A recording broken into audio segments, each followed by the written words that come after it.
Good evening, ladies and gentlemen, and welcome to the Tuesday night edition of the Real Chat Daddy Show. I am your host, Chat Daddy. Glad to be here with you guys on a beautiful holiday Tuesday. I don't know. We'll see. We're 10 days away from Christmas. So for all you last minute shoppers, I'm sure you've been busy online. You know, we're still in the middle of a global pandemic. So we want to remind everyone that if you are out physically shopping, make sure you're social distancing, wearing your mask, and doing all the right things. Okay. I have another great show planned for your viewing and listening pleasure this evening. Tonight, we are going to pay homage to African-American architects. And I am so excited about this. Once a person goes to school to become an architect, they really are a business because they go to work for firms as consultants and bring their creative ideas. And I'm just looking forward to this conversation. Our co-host this evening is a lifelong Chicagoan. She was born and raised on the South Side. She resides in the home she grew up in. Let me see. There's a lot of things I could say about her. She's an award-winning TV producer, social media influencer, community activist. But guess what? She's an architect too. Oh my God. Susan Carlotta Ellis. What's up? Hey, Chat Daddy. How are you tonight? I am good, darling. How are you? You look amazing. How's everything? I am great. Thankful to be alive. Thankful to be here with you to share all the beautiful architects that we have on tonight of the Diaspora from the Yes. National Organization of Minority Architects. Yes, well, I am excited. Now more than ever, so many of our young people are homeschooling, and we're not keeping in mind that our high school juniors and seniors need to think about what they want to do as a career choice. And so when you brought this idea to me, I said, I thought this would be a perfect segment to do this evening to just talk about what is it that our architect does. And really, you guys are businesses. When you graduate, you are a business. And I just think it's the most fascinating thing ever. And then I love women in the field. So congratulations on your accomplishment. Thank you so much. Howard University. Yay. Oh, you're very proud. Yes, absolutely. You know that. Yes. We got a president. Oh, I'm sorry. Vice president. Go ahead. Yeah, that's right. You do. President. Yes. Yes. All right. Very good. Well, I'm glad you're here tonight. Coming up in the show also, we'll meet a Chicagoan who is a creative entrepreneur, a media personality, and the CEO of Eat Your Veggies Bitch. You heard me say it. I didn't mean to say it, but I had to say it. But I love the way she says it, and she says it as a term of endearment. We're not eating enough vegetables, and she's going to share her story of why she started incorporating more vegetables into her diet. So, Susan, you are a very healthy lady. You took a lot of pictures during COVID. The one thing I've got to give you credit for, being the social media influencer that you are, is that you've taken just wonderful pictures of our city. Let's talk about that a little bit. Thank you so much, Art. I am a single woman, and I don't have anyone to run errands for me. So even when we were on lockdown, I had to go out. So what I found when I went out, I wanted to share the experience because a lot of people were on lockdown and weren't going out. I have a cousin who's 80 plus years old. Yes. And he had not left his apartment for 40 something days. Oh yeah, I know people like that right now that have not left their apartment since March of this year, before this all happened. So yes.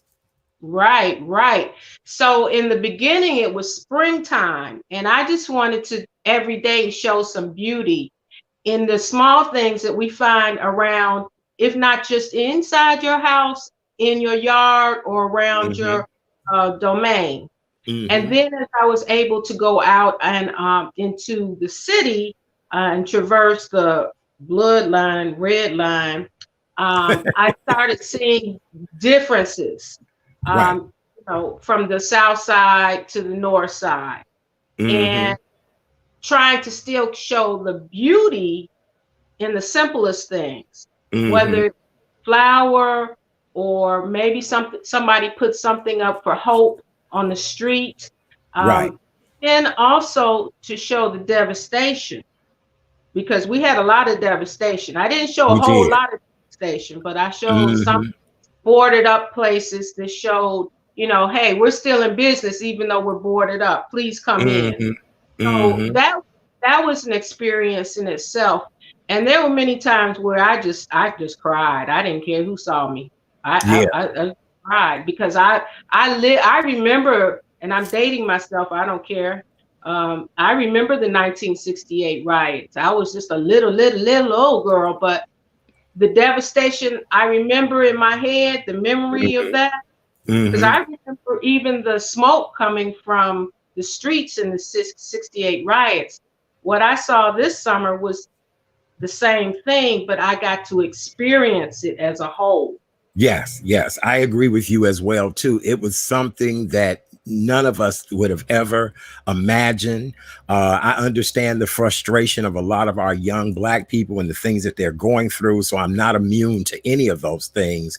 But just to see the amount of destruction that has happened, and Susan, you and I both are fans of the South Side, but I really would love for our city to look the same way, much like New York, where you do have corporate places that have come in, but then you also have mom and pop businesses and restaurants and bodegas and things like that. And Right. that's a big part of my disappointment with Chicago, that if you live 7,300 north, it's not the same as living 7,300 south. And that's what the No. problem is. Right. Oh, and see, and Tanika Johnson, she has shown that in folded map. What I showed Yes. on 75th Street, our Black Wall Street, Mm-hmm. was show those businesses like Brown Sugar Bakery and Lem's and several of the Soul Vegetarian. Mm-hmm. They built boardwalk. The city came in, threw some money down real quick. And Mm-hmm. thank God they utilized some of the architects that we have on tonight Oh, to build a good. boardwalk, Mm-hmm. complete with seating, outdoor dining areas, um, Mm-hmm. flowers. Beautiful flowers. I mean, they even Mm-hmm. had a community board where you could put a message up. So they had events all through the late summer and fall on 75th Street. Yeah, because what people have got to realize is that we say this on this show all the time. The normal that we knew will never be. We Nope. now have to live in a new normal. And these face masks are not going to go anywhere anytime soon. Even they're saying now that even with the vaccine, and you getting the shot, you still would have to wear a mask. So I don't know, Susan. It's a lot to think about in the world, in this day and age. Well, like I say, the word normal is obsolete nomenclature. Right, right. It is. All right. Well, with that being said, let's move on to the daily COVID-19 update numbers. Illinois public health officials announced 7,359 new confirmed or probable cases of COVID-19. Unfortunately, we had 117 additional deaths. This brings the total number of known infections in the state of Illinois to 863,477. And our statewide death total now is at 14,509. And this has been since the start of the pandemic. And when you think about the death total of the country being over 300,000, it is, I don't know. Any customer service person I talk to now, Susan, they have to even say on these calls now, this has been a year like no other. We appreciate you. I said, wow, I appreciate that. So I don't know. What do you think? What do you think of the numbers in our rate? Well, I think those people that went to Thanksgiving dinners, I think people need to rethink about Christmas dinners. I saw the percentage rate for Indiana was above 24%. Indiana is going up. Yep. 24%. Yep. And I Yep. believe New York is, I believe the city of New York is less than ours, like way less than ours, and they're going to shut it. Right. So Yes. I don't understand what people are not thinking, because they're not thinking by wearing that mask. Right. You know what? That's what we do on this show, And I right? have someone else here that has a message as well. Oh, Frederick Douglass. Are you kidding me? Look, what an honor. Frederick Douglass on my show tonight. That's with a mask on. How current is that? Right. How current is that? Now you talking about breaking news. Because wasn't it Yeah. President Trump that thought Frederick Douglass was still alive? Okay, see, and here you gonna bring a picture of him with a mask on tonight, Susan. You see, you breaking you. We gonna break the internet tonight.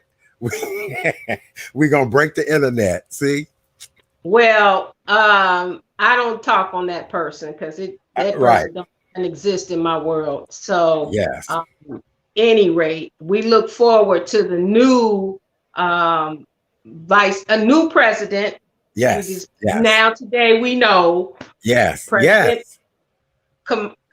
Kamala Harris, and I'm so sorry, No, Vice Vice President. President Yes, Kamala Harris. yes. She's not president yet.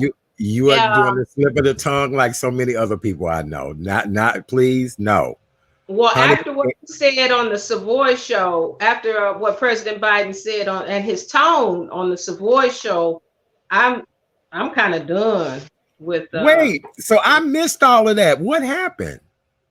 Well, all I can say is shortly before we aired, I found out that he was speaking to several civil rights leaders, and his tone was he was like the white man on the plantation on the mansion steps talking down to the slaves.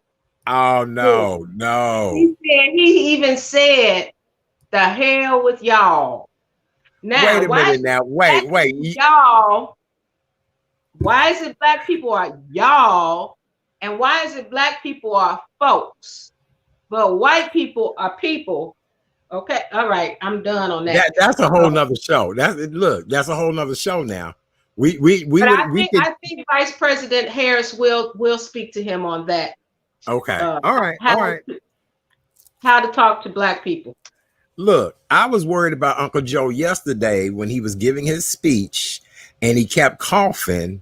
And I said, "Oh Lord!" I said, "Please get Uncle Joe a glass of water and a Halls, some Vicks ass, something." Because every time now you hear a politician cough or what, you get nervous. Coughing is not chic anymore. You know how you used to let me clear my throat. Now you go, never mind. I hope somebody's taking. I hope Dr. Biden, his wife, Dr. Biden, is looking after him because we need him to stay healthy at least till January 30th. Right. That's why we have a vice president to step in case the president can't fulfill his duties. Okay, ma'am. Let's move on for this turn into some other type of show, and I'll start getting hate mail. Let's keep this above board. I love you, ma'am. But yes, we do. Well, today, Loretto Hospital was the first place where the COVID-19 vaccine was administered. Loretto Hospital is over in the Austin neighborhood, and today, Mayor Lori Lightfoot, City Health Commissioner Dr. Allison Arwady, as well as hospital staff, all came together for this moment to happen. Mr. George Miller, President and CEO of Loretto Hospital, made comments today. Other elected officials and people were there. And so here we are, Susan. This vaccine is ready and available for healthcare workers. By the way, we want to thank our doctors, healthcare workers, anybody who is frontline worker. We thank you guys. But Susan, how quick are you going to get your shot? What that means, Susan? Your head is moving, but your lips are not. No, I'm general public, so I won't be getting it until after all the other people have already had it. So I can wait. I'm not pressed because I got my lemon and my ginger. I did notice that they had a young lady who was Latin take the first shot. And my concern, though, is giving it to the medical workers who are our first line Right. And what if something happens? I'm concerned. So I'm praying for everybody. Okay. I'm praying, Well, that it works and it helps, protects us and helps rid us of this pandemic. yeah. But I'm not rushed. Well, most people feel that same way. Most people are not in no particular hurry. People, as we said before, have to realize that they are going to have to wear these masks for some time to come. The social distancing, the sanitizing, all of that is, again, our new normal. As far as going to get the, injection itself, I'm sure people will probably be slow. But for somebody like me, this is perfect because I get to have doctors and experts, and we'll be able to talk about this on this show to help people make a wise decision or whether they want to do it or not, Right. So Well, yeah. yeah. I hope you get Dr. Ezike. She was named like the leading lady in state Illinois or something like that. Oh yeah, yeah, she is phenomenal. We appreciate her. Matter of fact, wasn't it you that started that campaign to you Each came on? queen is the queen. Yeah, yes, Yes. amen. That's what Yeah. right. So you are right. So very good. All right. Well, thanks. Let's move on. You had a news story you wanted to bring up as well too about our friends at Mercy Hospital, iconic hospital. Yes. We are so grateful and thankful that the state stepped in and they're going to save Mercy Hospital. It is going Yeah. to remain open. I don't know there are some details to that though. So it's not like it's just gonna stay open and everything's gonna be great. They got to jump through some other hurdles first. Okay. And I am happy. I know the Reverend Robin Hood spearheaded that campaign to keep Mercy open. And so we desperately need Mercy because we only have, well, we have St. Bernard, we have Jackson Park, we have Trinity on the south side, and that's Susan, it. you said that with such energy about all those places. Well, I'm, they're fine hospitals, but we need finer hospitals to serve a larger population because Yes. University of Chicago does not serve everybody all the Right. time, Yes. and Yes. it can't hold everybody. I mean, there's more to the South Side than just University of Chicago. We love University Right. of Chicago, but we Mhm. need Mercy. Yes. All right. Very good. Well, let's continue to move on. The 18th of December, which is this coming Friday, we'll all be gathered around our TVs. Some people may venture out to the movie theater, but the release of Ma Rainey and her Ma Rainey's Black Bottom will be released on Netflix. And as you guys all know, this is August Wilson's award-winning play.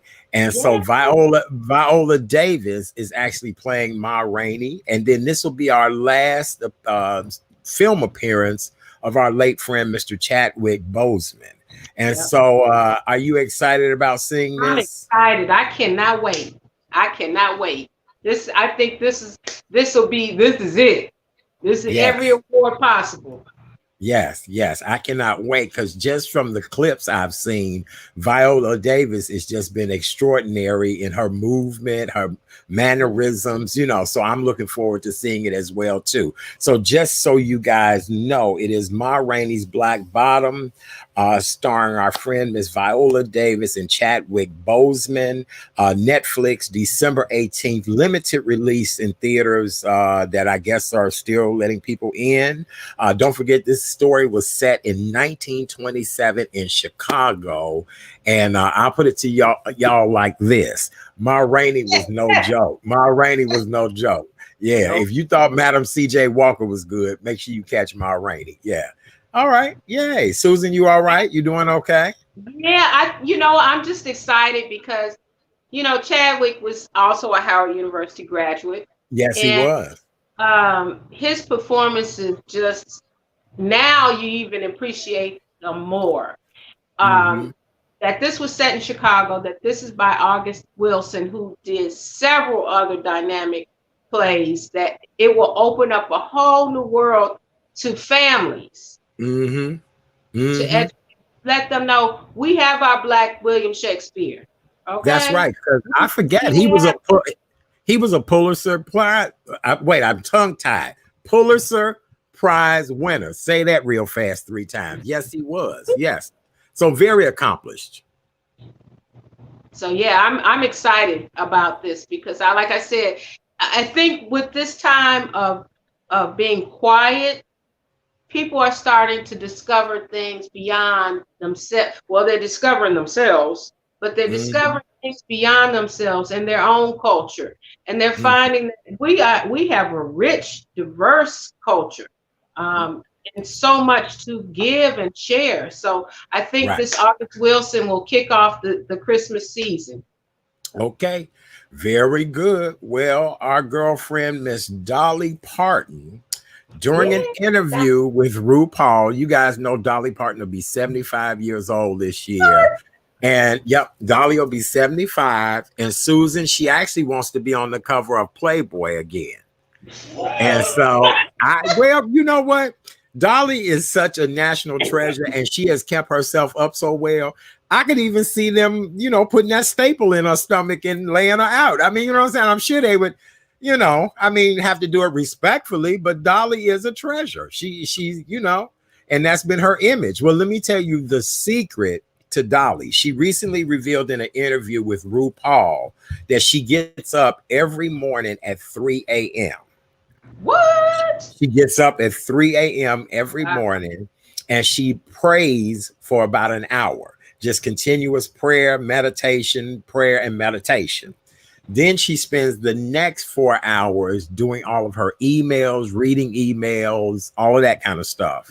Then she gets fully dressed and goes downstairs and cooks she and the husband breakfast, and she does it in heels. In heels. You understand? You're right, right. And then Miss Dolly keeps a very busy and She hectic said schedule all heels. day. Heels. She said heels. She didn't say anything else. Right, right. Well, okay, but that goes to show you Miss Dolly stays active. She said she thrives off of 3 to 5 hours of sleep a night. Wow. That's what Wow. I said too. That's what I said too. I couldn't do it. I have to go to bed now to Eight. search I that. need 8 hours. Right. I do too. I do too. You and me both. I do too. I'm like, good God Almighty. Yes. Well, congratulations to Miss Dolly Parton, 75 years old, getting up at And 3 she in the still morning. sounds great. Yes, yes, she is killing it. Miss Dolly donated $1 million towards the vaccine. She has been sending books to children in areas that cannot afford books. She has a wonderful reading program. And to my understanding, Miss Dolly even took care of her employees of all of her places for quite a while. Yeah, no, we love Dolly Parton. We do. We really, really do. An icon and a treasure. All right. Well, Susan, you've done a good job in Hot Topics and Gossip. You made it through. Look, clap your hands. Yay. You made it through. So, Susan, you know what we do every night to remind everyone that we are in a pandemic and that we want everybody to stay safe and protect themselves. You know what the rules are, you guys, but we love showing you every night. Wear your mask. Wear your mask. Yep. Make sure you cover your nose and your mouth, not down here, not like this. Make sure you cover your nose and your mouth and your mask fits nice and tight. Another thing we want to remind you guys to do is to wash your hands. Every chance you get, wash your hands. Soap and water. Susan, I do the 1 Mississippi, 2 Mississippi. I clean until I'm in the state of Louisiana. That's how much I clean them. If you don't have soap and water, hand sanitizer will do. Just put a little in your hand like that. Make sure you clean under your nails everywhere. Make sure your hands dry if you're a smoker or you're lighting things. Social distance, at least 6 feet. Tell everybody to stay back, get away. And here's the best part about this. If you're not feeling well, what do we say on this show? Keep your ass at home. Stay at home. We understand. Stay home. Do not. Yeah, any job will understand. Your boss, everybody. We good. All right. Stay at home. All right. Susan, And, what else you want to talk about, huh? and you get, I think some people get paid if you get sick, you get to stay home too, and they're gonna pay you. But I also Yes. wash my face when I'm out. After I come in, I mean, I'm always sanitizing when I'm out, but when I come in, I wash my face too because Hmm. Hmm. particles face. So Yes, yes, I agree. I wash my face more now, more than ever before as well, too. So you're absolutely right, Susan. Well, right. Susan, did you know today was National Cupcake Day? This is the day that cupcakes are celebrated on. And Susan, if I were to make you some cupcakes, what type of cupcakes would you like for me to make for you? Oh, Brown Sugar Bakery. Yay. She does have great cupcakes. She does. What's your favorite kind of cupcake from there? Well, I will say the turtle caramel. Yes, yes, Turtle caramel. That's like caramel drizzle with yes, chocolate yes, and nuts on top. Yep, yes. that's my favorite. Susan, I love how you play with your hair as you describe that. You became so innocent. You were like, oh, that's what I need. Yes, I love it. Yes, you are right. And her caramel cupcakes are the bomb too. Although I am a dark chocolate lady, and she does have a dark chocolate one too. But the caramel, yeah. Okay, very good. Well, yes, today is National Cupcake Day, so make sure you guys celebrate what is this day, Cupcake Day. Hey, Susan, remember? Red velvet's good too. I saw she said red Yes. velvet. And then here's another one, carrot cake or red velvet. I do. I love carrot cake. I love a great carrot cake. I do. So, Susan, remember as kids, we used to have that tray on the table that had the oranges in it and the nuts and the grapes. And what was the significance of that? Why do we all have that on our table? Do you know? Well, I always just thought because I always remember going over, your grandmother's house or your auntie's house, and they always had the peppermint in the glass bowl or Yeah. the green gummy bear something. I always just thought it was for to keep yourself refreshed and keep you up if you're visiting. That was my thing in terms of being a gracious host. I kind of thought that's what it was for as well, too, to have the fruit out there for people to eat and nibble, because it was always apples, oranges, some type of grapes, a few And peanuts, bananas, not peanuts, but walnuts, pecans, any right. type of nuts that were in shells were on that Mhm. platter. It would be some peppermint on that platter, butterscotch, but I always wondered, you know what? Tammy Gibson, she's a great historian. I'm gonna have to reach out to her and we'll talk about some of these Christmas traditions because that was a part of our house, was that tray sitting on the dining room table with these items in there during Christmas. I still So, have those nutcrackers. The oh, good. I have all that. Oh, I'm sure. I'm sure. See, we'll have to go back down memory lane. We have to play show and tell. I got some things that'll impress you too. I do. All right. Well, Susan Carlotta Ellis is our co-host this evening. For those of you all that are just joining us, welcome to the Tuesday night edition of the Chat Daddy Show. I am your host, Chat Daddy. Glad to be here with you guys. We're exactly 10 days away from Christmas 2020. If you've not done your holiday shipping yet, you need to get on it. I think a lot of you guys will end up It's paying. last night. It is. A lot of people going to end up paying exorbitant fees to get them gifts there on time. So if you guys have not done this as of yet, you need to do so. We want to wish you guys a happy holiday season.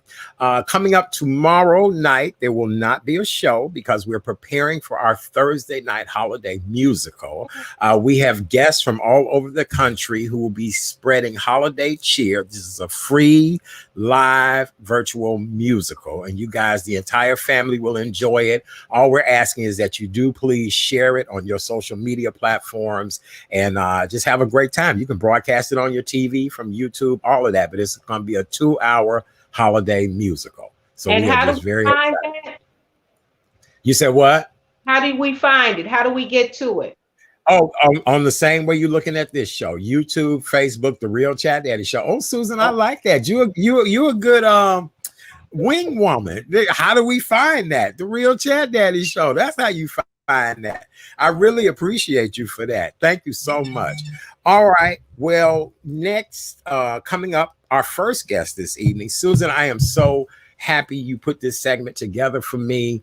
I've always been very fascinated by people who go into the field of architecture and just, what makes a person want to do it. I think driving through a city and seeing your work or something you built it's got to be one of the most rewarding things ever, because you feel as if you're contributing to society.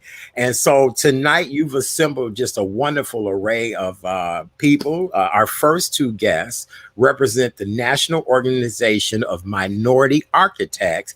And Susan, I'm going to let you introduce our guests. You ready to do your co-hosting duties? I will do Miss Kimberly first. I will bring her in. All right, go right ahead.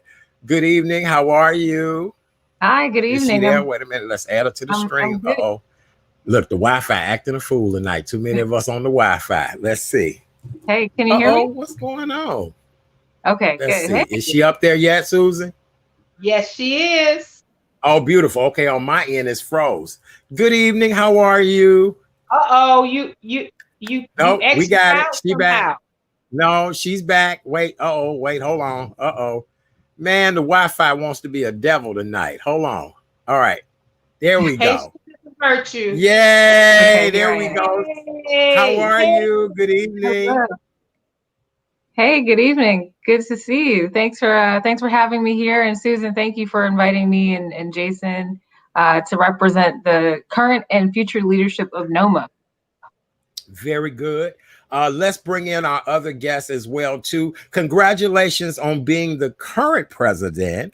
I am always so honored to meet a woman who's, has so much power. We'll talk about what made you go into your career, all of that. Let's bring in now the upcoming president, who happens to be a brother as well, too. Look, this is all good tonight. Let's welcome to the show, Brother Jason. Is he in yet? I don't know why the Wi-Fi is doing this tonight. Oh, boy. Susan, did you jinx my Wi-Fi? Who did you talk bad about? Who did you talk bad about? Let's see. Did it pop in yet? Okay, well, here we are. Kim, thank you so much for being on the program. We are delighted to have you. I would like for you I'm not going to read off all your accomplishments. I will say that you are a graduate of Cornell, we are bachelors of architecture, and also a graduate of Harvard for your master's. So I'm going to start there and let you take it. Okay, well, I always like to start with where really everything began, which was my hometown, Detroit, Michigan, just down the street. Growing up in Detroit in the 80s and 90s, the city had experienced a lot of disinvestment. So there were a lot of really beautiful old, boarded up buildings that I saw as a little kid. And I was like, oh, well, since I learned about architecture in an art class in middle school, I decided, well, if architects work on buildings, then I want to become an architect and I see around me. That's how it started. That's what really inspired me. Hey, Jason, welcome back. Hey, Kim, how's it going? Hey, good. Hey, Jason, good evening. We got lost in the atmosphere somewhere. I don't know what happened. You did. I'm glad you're back. Susan was just asking me about how I got my start. So I was taken back to Detroit and just being a little kid, being inspired by art class and then, kind of saying to myself that I wanted to help improve, the buildings in Detroit. And then I later learned lots of cities, deal with similar issues, obviously Chicago, New York, all over the country, even the world. And so architects have a, really major role that we can play in rebuilding our communities and, making a better place for people to live, work, and play. So that's where it started. As Susan mentioned, I went off to school at Cornell. Then I lived in Washington, D.C., New York City, then went to the Harvard Kennedy School of Government, graduated and moved back to Detroit, worked in city government, then kind of did some entrepreneurial real estate work in Detroit, then came to Chicago last year to work for a large firm. So that's kind of the Cliff Notes version of my whole career. And I've had the honor and privilege of serving as the NOMA-National president for 2019 and 2020. So I have just 2 Wow. weeks left in the role, and then I'm handing it over to Jason Hughes. Very good. Well, congratulations. It's an honor and a pleasure to have you here with us this evening. When I read your bio, it was just so impressive. And what I find so unique is that you really can help shape the future of our world by just designing things differently. And that's great. Good job, Susan. Very good. Jason, welcome to the show. How are you this evening? I'm doing well. I'm doing well. Thank you for having me. Excited to be here. And Susan, thank you for extending the invite. So, Jason, You're please welcome. tell us. University, brother. There's a running theme here with our current vice president, and that's called Howard University. See, don't eliminate and alienate. See, favoritism. See, that's what that is, Susan. Not only do you create the world, but then you have that association. I love it. I do. Well, Jason, please give us your backstory. Tell us what drew you into going into the field of architecture. Absolutely. So I was born and raised in Denver, Colorado, and similar to Kim, I was drawn to the visual arts at a very young age. Had a lot of mentors who brought me on and took me under their wing and taught me different mediums, and was a fairly successful youth artist in Denver, selling my artwork and working in a variety of different mediums and selling my work at various art festivals. But was getting to a point as I was entering high school where I was trying to really make a decision and determine where I wanted to go and what type of career and industry I wanted to pursue. And looking at my mentors around me, all of them who were amazing artists, but the majority of them struggling themselves, starving artist syndrome, right? Like we all know, I wanted to find something that I could still utilize my artistic talent, but it was a more respectable and reputable profession with a much clearer path forward in terms of my career. And so that was architecture. I had a teacher who suggested architecture, and for whatever reason, it stuck. So upon graduation, went to Howard University for undergraduate, where I got my bachelor's in architecture and design. Immediately following that, I went to Columbia University in New York City, where I got a master's in urban design and architecture. Stayed in New York for a little bit, but then moved to Chicago in 2007. So I've been in Chicago now about 13 plus years. And since that time, I've worked at two very large global architecture firms. One is where Kim is currently HOK Chicago. And now I'm, for the last 10 years, almost 10 years, I've been with the Chicago office of Gensler, which is the largest architecture firm. Jason just got promoted today. So congratulations, Jason. Really, Jason? Congratulations! Yay! Look, Jason. We even break out champagne on the show for you. You guys already celebrating. Yeah, look, we just break it out. Congratulations! That's wonderful. I appreciate. What is your new title? I'm sorry. What is your new title? Senior associate. I was promoted today to senior associate. So every year on December 15th, never fails, is Gensler's bonus and promotion day. And so all across our 50 offices across the country, we acknowledge those amongst our ranks and our colleagues who are doing amazing work. And we elevate them and celebrate them with promotions. And so this was a great promotion, long time coming. Wow. Oh, that is beautiful. It really. Susan, go ahead and take us into our next question for our guests. Well, I did want to mention that Jason has worked on some projects here in Chicago that you may be aware of. And that's one on 63rd and Cottage Grove. Yep, Woodlawn Station. The Woodlawn Station. It's an affordable housing mixed use project that's right there at the tail end of the Green Line Station for 63rd and Cottage Grove. And great project. It was actually a project that started out of the One Woodlawn Community Master Plan, of which my team was able to participate and work with community residents to really shape and define the vision for the Woodlawn community for the next 20 to 30 years. And so through that, we identified some opportunity sites across the neighborhood, across the community, and right at that major intersection at that node was perfectly right for a mixed-use development project.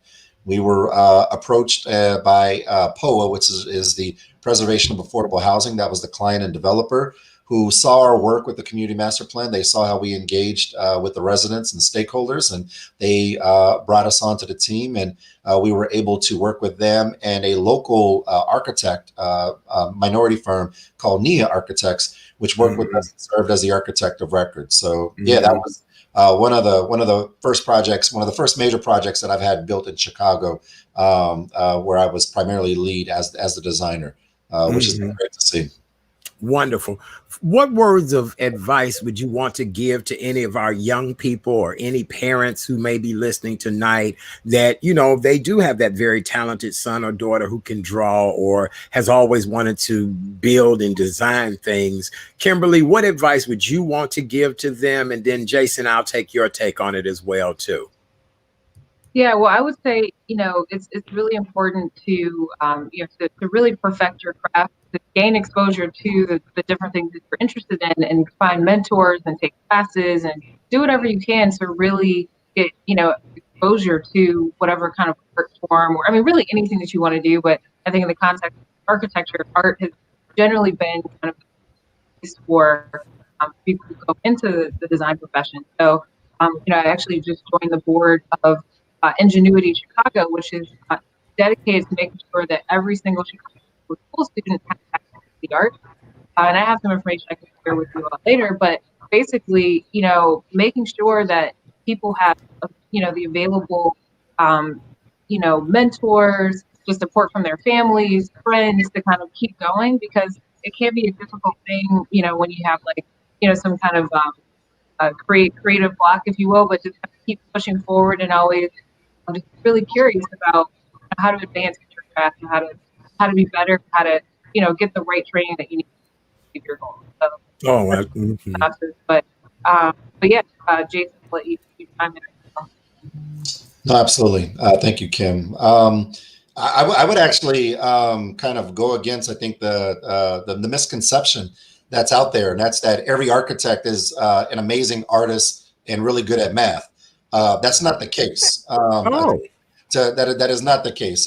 You know, there are some architects who are really, really good with their hands and with visual arts, but then others I know who are amazing architects and they can barely draw two lines. And so, you know, and the same kind of the same kind of goes with math. Not every architect is a math magician, especially now, where, you know, we really rely on computers to really do a lot of the work, a lot of the coordination drawings today. So it's very different. So I don't want to exclude anyone who's potentially interested in being an architect, but feels like the profession is not for them because they don't have those initial skill sets.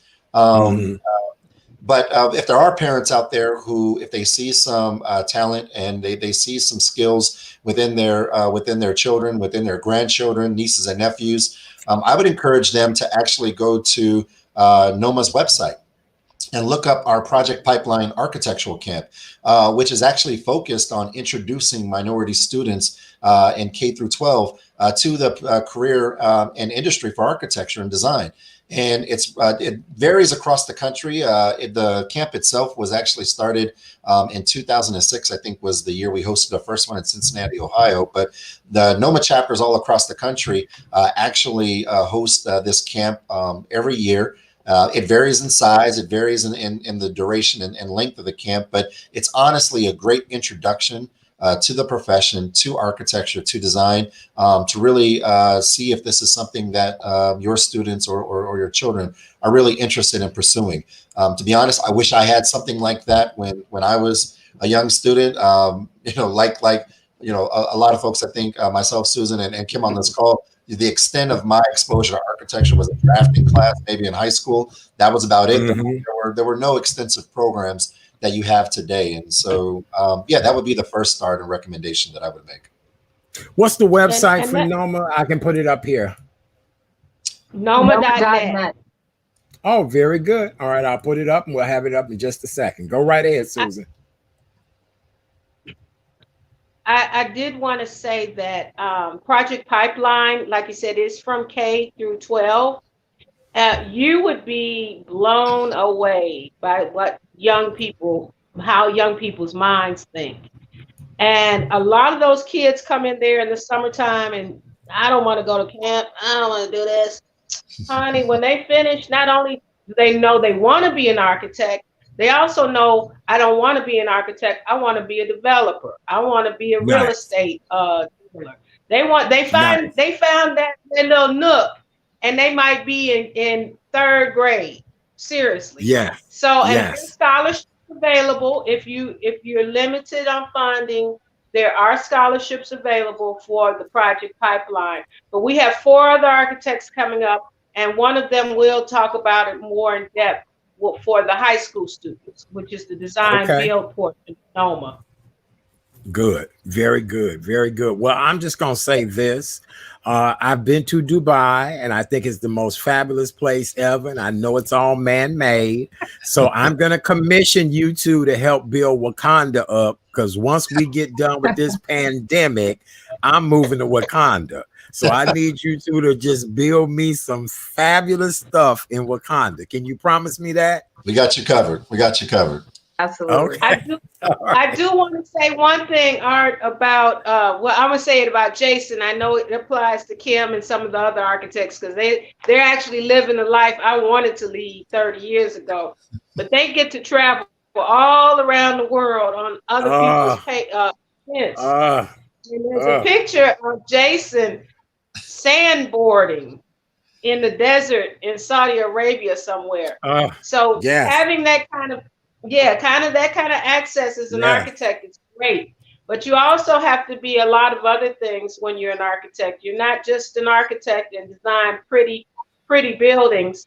You are solving problems that will happen decades from now. And when we look at design right now, we see a design that's hundreds years old. It's very colonial. I'd like for Kim and Jason real quick to tell me what their thoughts on moving forward, what design justice looks like. Okay.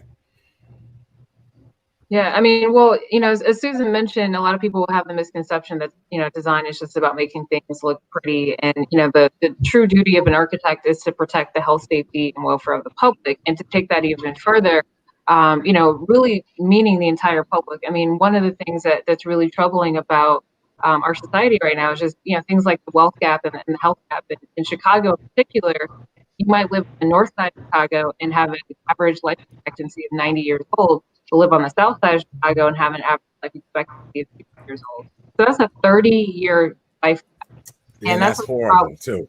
Yeah, and so architects also have a role to play in advocating for, you know, for justice in so many different ways. You know, obviously there's our lane, which is design, which is, you know, planning and things of that nature. But, you know, we also have to be active in advocating for the types of policies that, you know, help close the flow of healthcare. So that's part of the reason I went to grad school for government, to understand, you know, how to shape policy more and how to, you know, get more resources in neighborhoods so that we can, you know, eventually, you know, start to close those really problematic gaps.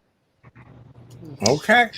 And the piece I would just echo, you know, it's also finding opportunities to give, you know, disenfranchised and marginalized communities a voice, ensuring that they're part of the process, that they feel ownership in the development and in new projects and in the just the growth that they're experiencing and seeing within their own neighborhoods and communities. To be honest with you, that's the piece that I actually enjoyed the most. Working at large global firms, I have had opportunities to travel. I've had opportunities to work on skyscrapers. I've had opportunities to work on large community master plans that would span 25,000 plus acres. But in honesty, the projects that I really, really enjoy are the community-based projects where I'm working with the residents, where I'm working with the developers, where I'm working with community stakeholders and officials, and making sure that the existing residents, not new or planned residents, that's right, residents that's right, who are there, who are part of these communities, who have been there for decades, that they are part of the process and have true ownership and have true say, and they can take pride in the new projects that are sprouting up, in their backyards. And so that is honestly what has led me to a lot of the work that I've done on the south and west side of Chicago. When we talk about design justice, the first part of that piece is honestly engagement and also listening. Mm-hmm. Right? Going in as an architect and not already having the answer, or pulling an answer, from a completely different project and completely different context, and applying it to something where it doesn't align, which you will often see at times. It's going in with your mind and your eyes and your ears open and listening to the community first. Yeah, if I could just add really quickly, the city of Chicago actually has a relatively new initiative called Invest Southwest. And, I've had the opportunity, even though I'm still relatively new to Chicago, to help, work on, a project in Bronzeville, and then before that, a project in Little Village. And it's really, those are some of the most rewarding opportunities to really be able to get in there and figure out how, with the community, them really leading that, to meet their needs, close those wealth gaps and to close those health gaps. So it's been amazing to get to know Chicago, and for having us on the show. Well, you know what? I just want to say thank you to you both. You both are just so refreshing. Madam President, congratulations on the term that you have served. Brother President that's coming up next. I'm happy to know you had no scandal in your election and you were able to come in to see, unlike our real world we live in. So I said architects are the future of us, and I appreciate you guys. I really do. God bless you and happy holidays. Susan, what do you want to say to our guests? I want to say thank you so much for coming on and agreeing to be on the Real Chat Daddy show. I hope you'll come back another time. I'm so proud of both of you and all the work that you've done here. I'm not going to say work, all the passion that you have being architects and urban planners. And so with that, I hope you do well. I look forward to the next year and all the great work that you're doing, and come back and visit Chat Daddy soon. Anytime you guys have anything you want to talk about, if you're looking for young people, anything that the community needs to know about, my platform is here for you. And just thank you from the bottom of my heart. Great job. Absolutely. Where's your mask? Where's your mask? Oh, yeah. Remind everybody, wear your mask. Put your mask on, you guys. Oh, I love it. See, we all got our masks. Very good. Yep. Make sure you guys wear your mask. Oh, I love that. See, I'm about to give those are honorary gifts. See, you guys got to have like friend of. See, that's how you do that. Is that a NOMA Very mask? nice. It is, yes. So I'm gonna have to have a friend of. Yeah, Kim's rocking the conference NOMA mask, and then I'm rocking the NOMA, the local chapter mask that I just received in the mail earlier this week. So yeah, we're holding it down. We're representing. Very Jason good. And stand safe. Yeah, Jason was the president for NOMA. He just finished. Oh wow. Which is the local chapter. It's the local Illinois chapter. So we have chapters all across the country, and student and professional chapters. So I was the president of the local chapter 2015 and 2016. So wow. Okay. All right. Well, Susan, you got me royalty tonight. Are you kidding me? I didn't realize this. Well, thank you so much. May you guys have a wonderful holiday. Thank you for all that you do, and have a safe evening. All right. Thank you again. It was a pleasure. Absolutely. Good night. Coming up next, Susan, you did a great job with that, my friend. That was excellent. That was really, I didn't realize we were going to have such royalty with us tonight. Okay, pat yourself on the shoulder, babe. Go on, pat yourself on the shoulder. Go on, play with your hair. I'm gonna have to send you some cupcakes now. That was excellent. It was a pleasure meeting both of them. It really was. Yeah. Well, Susan, now we're talking to another group of people who are heavily involved. Explain this group before we bring them in. So this is a younger group of people. Well, maybe some of them. Well, now don't get there. Right. One is just everybody young tonight. Okay, yes, one is seasoned. That's the way we say that, darling. Okay. We have Ramona Westbrook. Okay, let's bring Miss Westbrook in. All right, hold on 1 second. Yay, is Ramona there? Good evening, Ramona.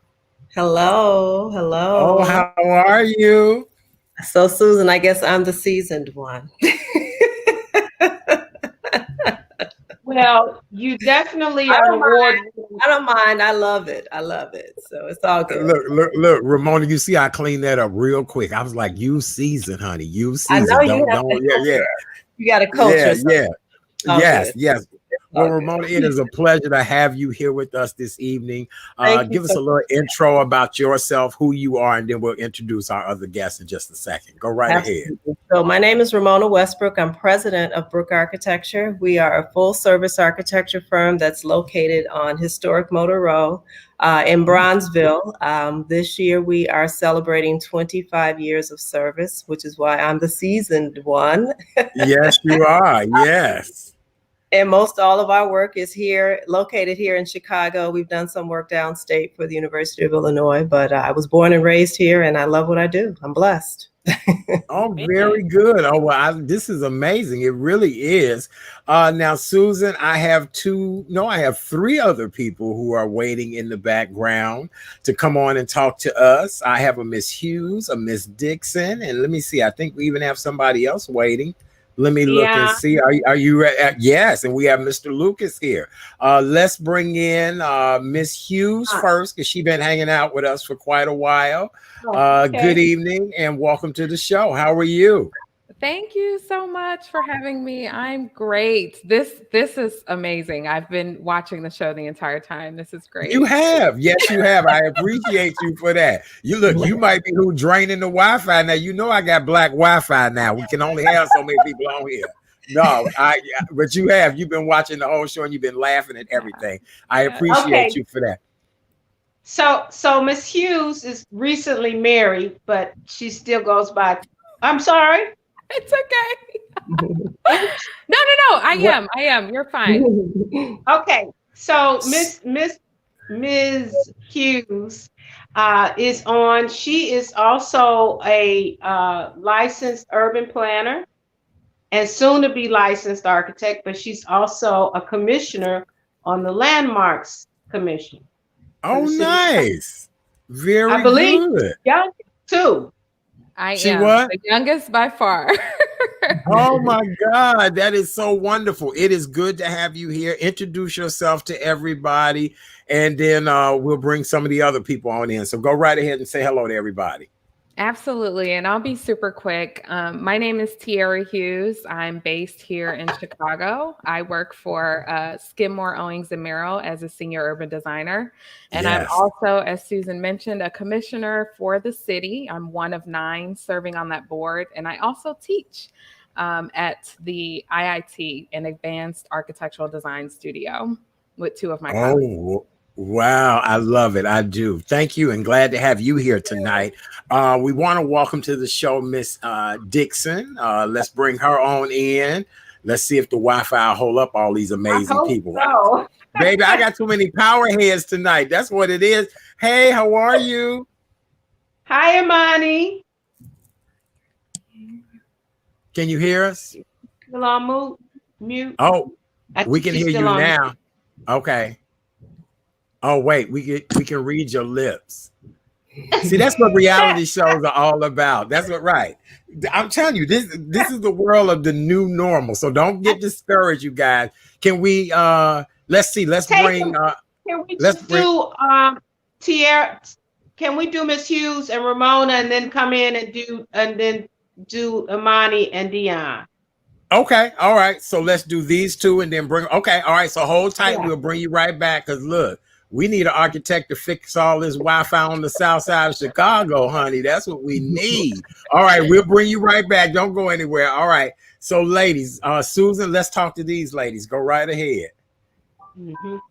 Okay, so Ramona and Ms. Hughes, we want to know what made you want to become an architect? So I can start. So I attended school here in Chicago. I went to Lindblom Tech. Shout out to all the Eagles. Swoop, swoop. And at Lindblom, you were required to take 2 years of drafting. Mm-hmm. And my freshman year, that was one of my first classes, and it was one of the few classes that I aced. my professor, my teacher would give us our assignments at the beginning of the year. And within about 4 to 6 weeks into the semester, I had completed all of the work. And they were looking for more for me to do. So I didn't know what an architect was or really what architecture was all about. I just knew that I really enjoyed drafting. I loved solving problems. I had a high aptitude, unlike Jason just stated, in math and art. And Okay. so my counselors noted that and said, you know, you could probably be an architect, and sent me into programs and things of the making that really promoted that. So I just love doing it. I love creating space. I love solving problems. I like working with my hands. And so it just worked out well for me. So that's why I ended up going in that direction. Very good. And you All right. graduated from U of I as well, right? Yeah, I went to U of I. I got both my undergraduate and my master's degree from U of I. Oh. And now that I'm in it, you know, there weren't architects before me. So I couldn't say, ooh, I want to be like that person. I want to do what that person does. I just was very fortunate to have very good counselors in my life to kind of point and direct me and show me the way. But now that I'm really into it and I'm, you know, practicing and engaging and designing and doing things, I think the thing that would have attracted me to it had it been presented to me would be really helping people. And I think that what I get out of it most is when I can go into a space and turn it into something that nobody else thought of. And when they come back to me and say, wow, you know, this is so much better than anything I could have imagined. And it really helps me. It empowers my life. It makes me want to get up in the morning. It makes me want to do a better job. It makes me want to come here. All of those things really keep me going. That's what makes me want to stay in architecture. Oh, I love it. I do.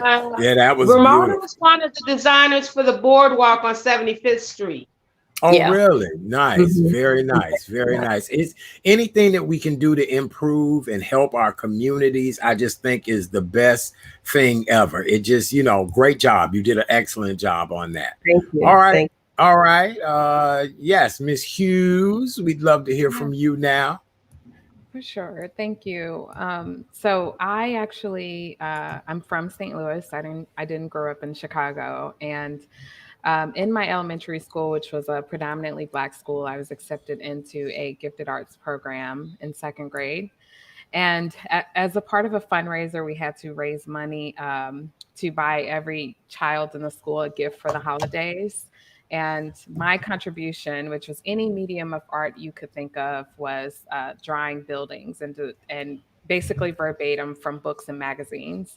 And I had no idea what an architect was, but I knew that same year when I saw blueprints for the first time, and we all remember the ink and the smell, and I understood what door swings were and windows. I was just like, I want to be that. I want to do that. And the following year, a lady said, you want to be an architect. And so I kind of clung on to that dream and that ever since. Oh my God. I love it. I really, really do. I do. I just think it's, yeah.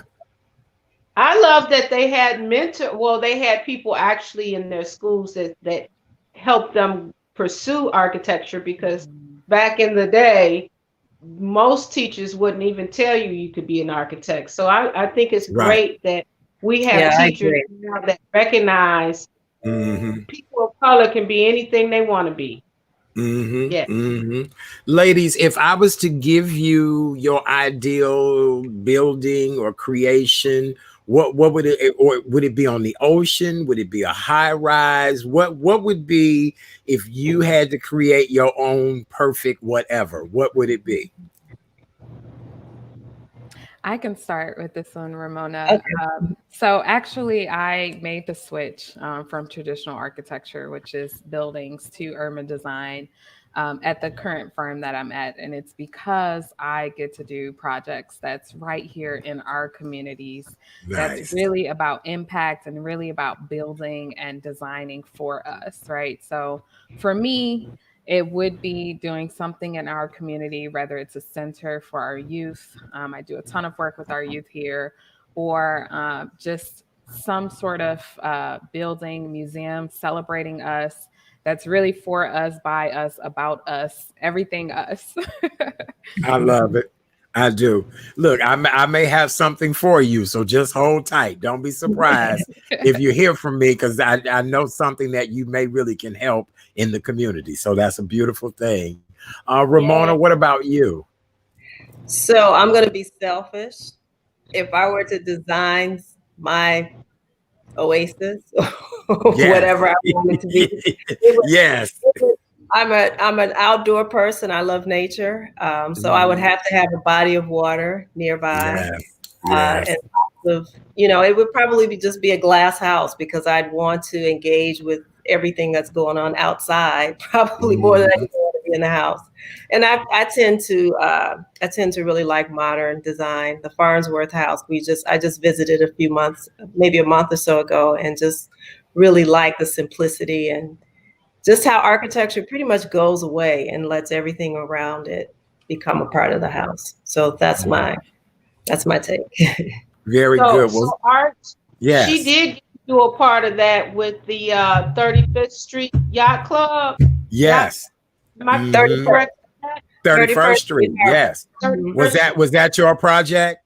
Yeah, that was our project. And what's interesting about that project, thank you, was that when our client came to us, they said, Ramona, we want the building to go away. we don't want to know that the building was there. And so, of course, I'm not the type of architect that needs to build a monument to myself, but we designed it in such a way so it blends in with the landscape, and you really don't know the building is there until you come around to the front and you see the face of the building. But the intent was that it actually is, it's got an 80,000 square foot green roof on it. It's won an award with the American Institute of Architects for Sustainability. The challenge with the building, of course, is that it's right on the lake, and we actually had to go down in order for us to get the boats in. So it serves as a storage for the boats during the winter, and then a parking garage in the summer. So we had to do some pretty precise calculations and be really careful about what we were doing there. But that building, like Susan just said, it kind of dies back. You don't see it as much as you see everything that's happening around it. And that I'm happy. I'm very happy about that. Very good. Well, you all did an outstanding job. It is a jewel. It really is. Well, Susan. Wait a minute. Wait a minute. One more thing. I'm sorry. Okay. Ramona go ahead. Is also the architect for Trinity United Church in Christ. Yeah. Oh, nice. Very nice. Well, she's the second architect. The first architect was Wendell Campbell, who was the godfather of all the architects and the founder of the National Organization of Minority Architects. Yes. Mm-hmm. Yes. Very good. All right. Yes. Well, ladies, I want to commend you both on just being phenomenal. I now, Tiara, I know that I need you for urban planning, and Ramona, whenever you build that urban oasis, that retreat, Susan, we will be buying plane tickets, bottles of champagne, right? And we will be yes. Right. You do cupcakes and cupcakes. And look, and if you need some rib tips to keep it, down home, I'll bring some rib tips, whatever you need. Limbs is my spot now. Okay, then. Well, I got you. We coming to visit that urban retreat. Ladies, do you have your mask? Well, I have to run and find mine. Wait. Okay. Go right ahead. Yeah, that's all right. We want to remind everybody to stay healthy and safe and wear your mask, do the right things. I love that Brown Sugar Bakery. I love Noma's mask. All right, Susan, we got two more people to talk to, and then we got another guest tonight. This is the flight to San Francisco tonight. No. What? Oh my God, I love your mask. Let's see it again. That is so cute. That is so cute. I love it. Oh, I do. That is beautiful. Well, I My want to wish granddaughter. you. That's too cute. I love it. Well, I want to wish both of you ladies a happy holiday. May you and your families be well. God bless you. And anytime you need the platform, please come back. Okay. Wonderful. Thank you, sir. Thank God you bless so you. Thank you. God bless you all. Have a great Thank night. you. Thank you. much. All right. Bye-bye. Goodbye. Oh, that was great. It really was. I like the granddaughter's mask. That was cute. It was. Susan, boy, we got 2 more people waiting in the wings. I know. Okay, we're Look, gonna make it quick. Because they Susan, didn't my even Lord. No, we gonna get them shine like we gave them people shine. We don't give no less shine on this show. Now that's and how that's we do true. that. Right. We don't give no less shine. We give everybody some shine. This just like you going to the doctor's office. You back in the day, you just sit there and wait. Right. Now they rush you in and out. All right. So we have Mr. Dion Lucas and we have Miss Imani Dixon. Let's see if Miss Imani has her sound. Hello, Hi, are you Imani. able to hear me? Oh, she there. Look, she there. Yay. Hey, Imani. Good to see you. And Good to let's see you Much welcome Mr. Dion Lucas. Hello, sir. How are you this evening? Is he there? yes. Uh-oh. Oh, okay, good. How are you tonight? Oh, his Sorry, mic is muted. I Oh, was there we on. go. That's okay. Welcome to Yeah, the yeah, show. how are you? Good, good. Susan, you want to go Thanks ahead for and having me. introduce? It's a pleasure to have you here tonight. Susan, you want to start off by telling us about Imani and how wonderful she is? Hi, thank you for coming on, Imani. I know you're in Ohio right now. Yes, I am. I'm visiting family in Ohio right now. This is my And stepdad's library. Oh, nice. Oh, nice. Very nice. I thought maybe that was your office, Imani. I was like, man, she right. No, She reads a no. lot. Okay. All right. so Imani is a graduate of Bowling Green, and she's also a graduate with a master's from the University of Cincinnati. She's worked on several transportation projects, but what I know her from is an excellent design manager for the project pipeline with NOMA. And I know she's going to talk about that design build program for the youth. Mhm. Very good. Well, it's a pleasure to have you here tonight. Thank you for taking the time out to help us to understand everything. We're going to let you talk in just a minute. We're going to introduce Dion, and then we'll come back and let you tell us everything we need to know. Susan, go right ahead and introduce our other guest this evening. He's been very patient. And hi, Dion. This is Dion Lucas, and Dion is the director of design for the Beehive located in Inglewood and one of the co-founders for E.G. Wood, and is also a very active member of Rage in Inglewood. And he's a Nice. licensed architect as well and Nice. developer now.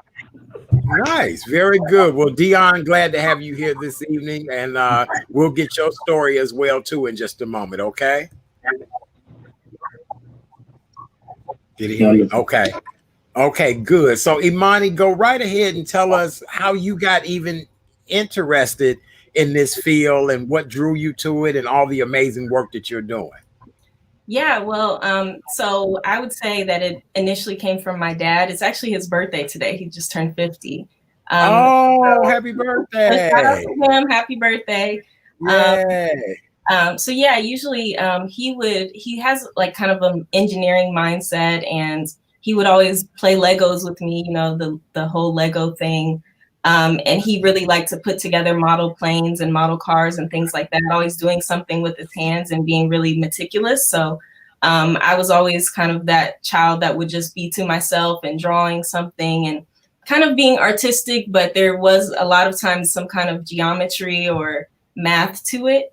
And I initially wanted to do visual arts. I wanted to do graphic design, but a friend of mine, actually, when we were like in 7th grade, she said she wanted to be an architect, and that sparked the idea in my mind. And I looked into it, and I figured it would be something I really wanted to do. And once I got to school, it turned out to be something different than I thought, but I ended up really liking it anyway. So. Very good. Oh, I love that. I do. Mr. Dion, let's talk about your career and what made you go down this road as well, too.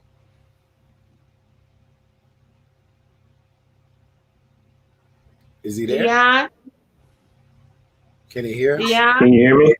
Yeah, we can hear you now. Go right ahead. Yeah, I'm here. Okay. Did you hear my question? Okay, go ahead. I actually, yeah. I learned how to spell the word when I was about 3. It was 2 words I learned, but actually it was Lamborghini and architect. And I knew when I grew up that I wanted to be an architect and I wanted to have a Lamborghini. I Still love working on the Lambo, but I didn't Okay, look, we the love architect. And then as I progressed through elementary, high school, college, I got support from my mom, my family, and my friends. I've been drafting since the 8th grade, so it's just been something that is instilled in me and continues on to this day. So I'm just really, really grateful to be able to practice because it's not a lot of us that have that luxury of doing so. And just even more grateful to be able to do so in my own community. So that's been a great journey for me. I like it. I really do. That is wonderful. Susan, both of these young people have what I consider very powerful knowledge of just the background, the feel.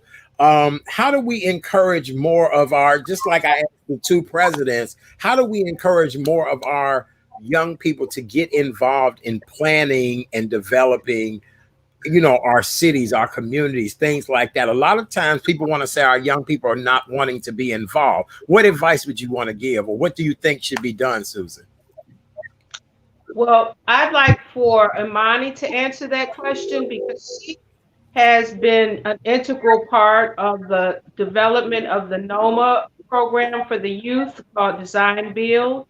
And they've done several projects in our community on the south side and the west side that were designed by young people, by high school students. Nice. Nice. So, Imani, can you tell us a little bit Yeah, about sure. that? Yeah, Someone's got the music on. Yeah, let me see. Hold on a second. No, I don't know where that's coming from. I do hear it too. No, I think it's me actually. It's my little brother's. Oh. Okay, I'm sorry. That's okay. Wait, are you there? Go ahead and finish your statement. Okay. Well, just to answer your question, I think that the main thing to get young people involved is just exposure. They just need exposure to architecture. They need to know that it exists as a career choice for them. Because I think a lot of young people, especially young Black people, young brown people, we just don't know that it's available to us, and we don't know that we can do it, and we, that it's within reach.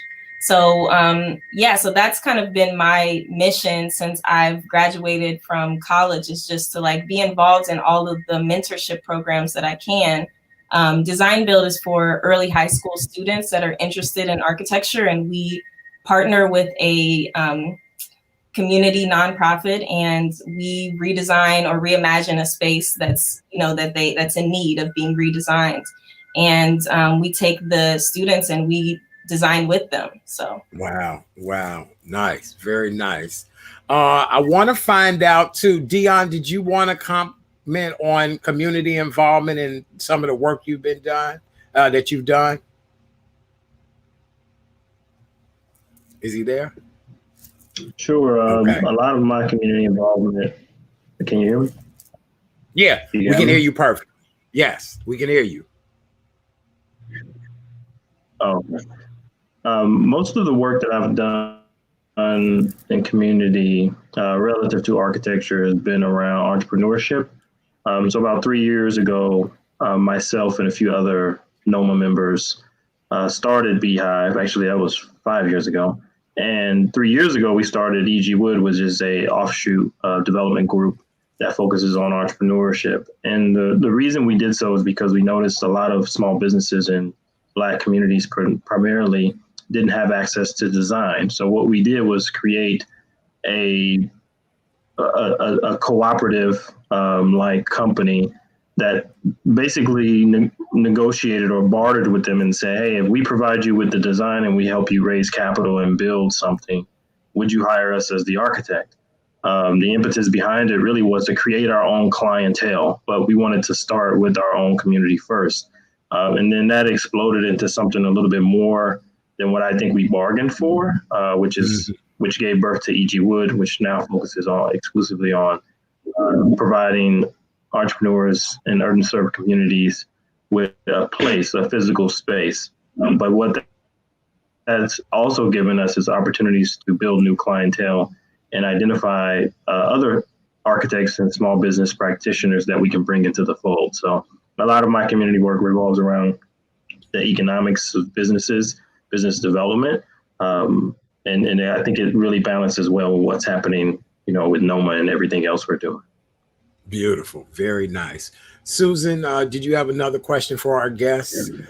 They both, I'm very impressed with just the volume of things they're doing, the energy and efforts that they're putting in. And most importantly, what makes my heart feel good is I'm seeing young Black people putting action into their words. And that's good for me. I appreciate that. Susan?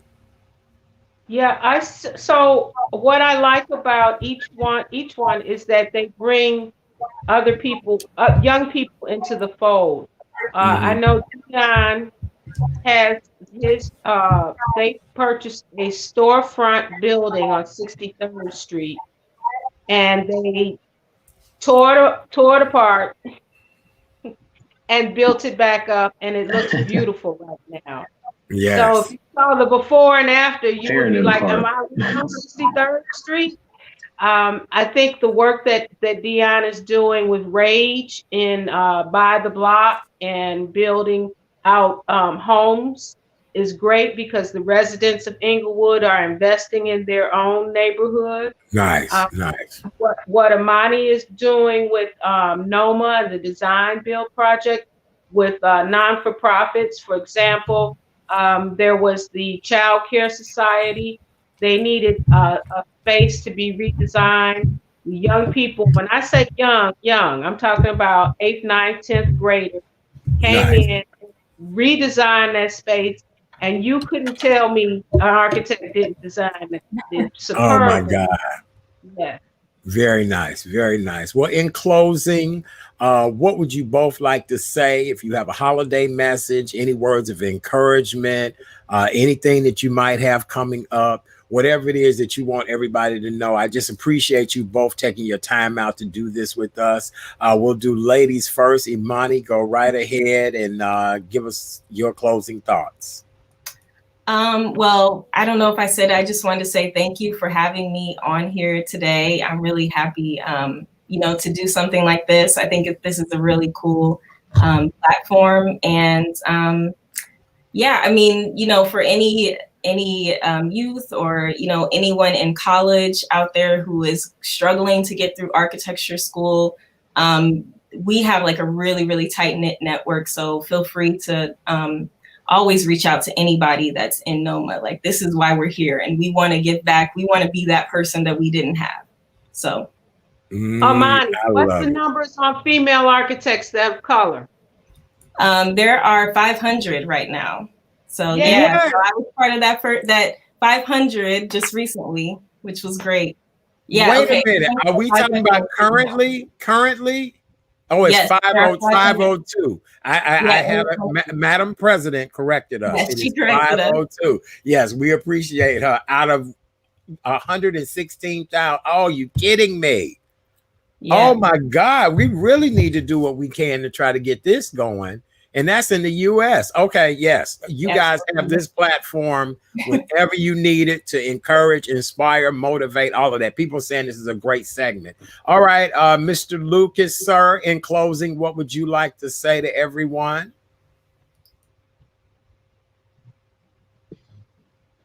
I think for me, a lot of what I've been reflecting on is just the journey, because I think as an architect and designer and, steward of community, I've always kind of set these goals and objectives and milestones, and, you reach them. And so I think for me now, my focus has shifted more on enjoying the journey, just the process of going through school or work or, just any engagement with community, et cetera.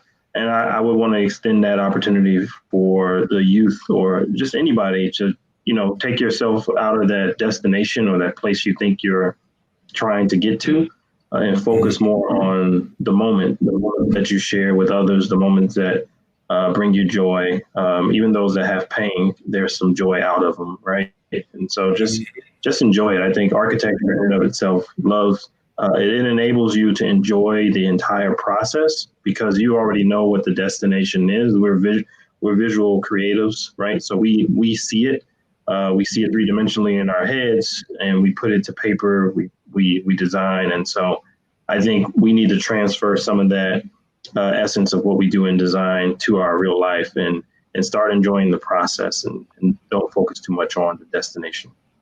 Wow, that was beautiful. That was absolutely, look, that was a holiday message. Can I get that on a Christmas card? Can I get it? That was great. That was right.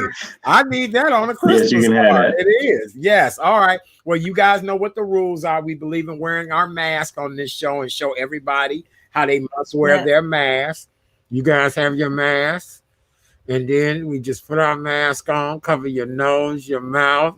Dion, oh, that's it. Wait, look, Dion, do the hood way. Pull your t-shirt up over your face. Right. Right. Yeah, do the hood way. Yes. So make sure you guys cover your nose and your mouth. Make sure you sanitize. Make sure you social distance. Look, Dion, don't feel bad. I do it all the time. Somebody will come by and drop something off, and I'm like, damn, I forgot the mask.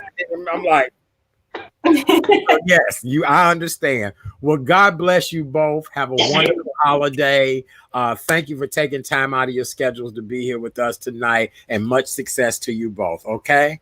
Thank you so again. All right. God bless. Have a great night. Good night. Thank you, thank you. This was great. This was excellent. That was wonderful as well, too.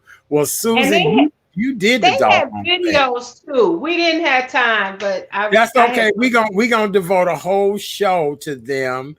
Everybody is thinking this is just an excellent show. I couldn't put all the feedback up there because we got 1 million people up there.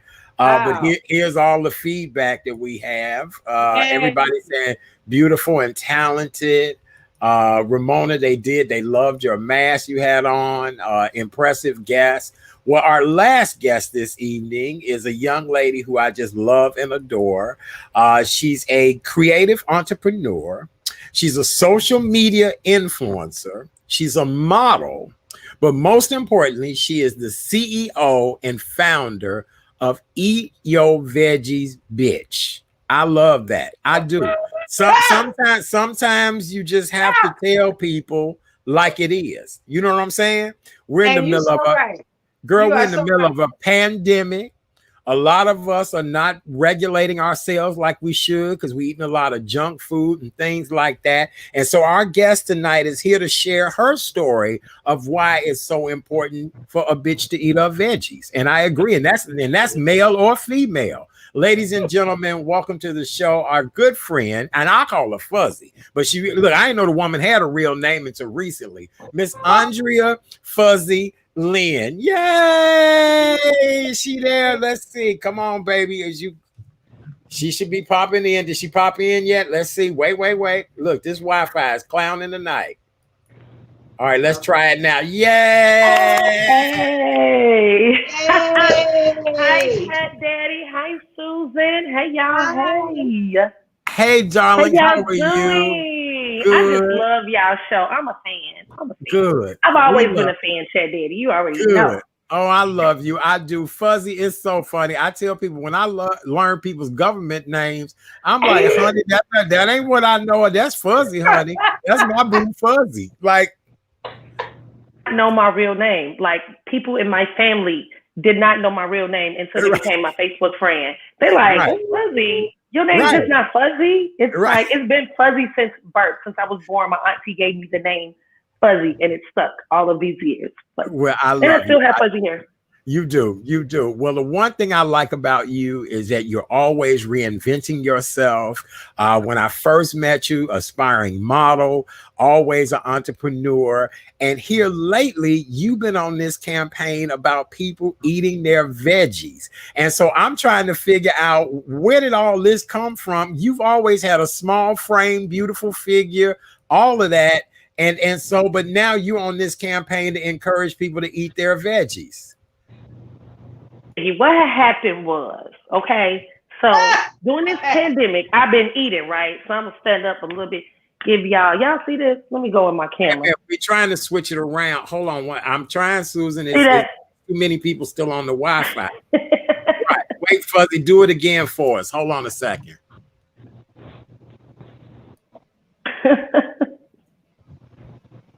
It won't flip around. Oh boy, here we go. Let's try it this way. No, okay. No, that's too close now. All right, wait, Fuzzy. Let's try. Look, all of this is. No, take me out. Just take me out so you can have her on there. Yeah. No, there you go. There you go. All right, Fuzzy, go right ahead. We apologize. Technical difficulties. So people really think that I'm just some skinny girl, and I'm really thick in the inside. People really don't know. So if you see this belly, this is my pandemic belly. You know what I'm saying? All I'm saying is that. Girl, please. Girl, what was that? A white, the size of a White Castle burger? What? Come on, baby. Look, you want to see a pandemic belly? I'll show you a pandemic belly.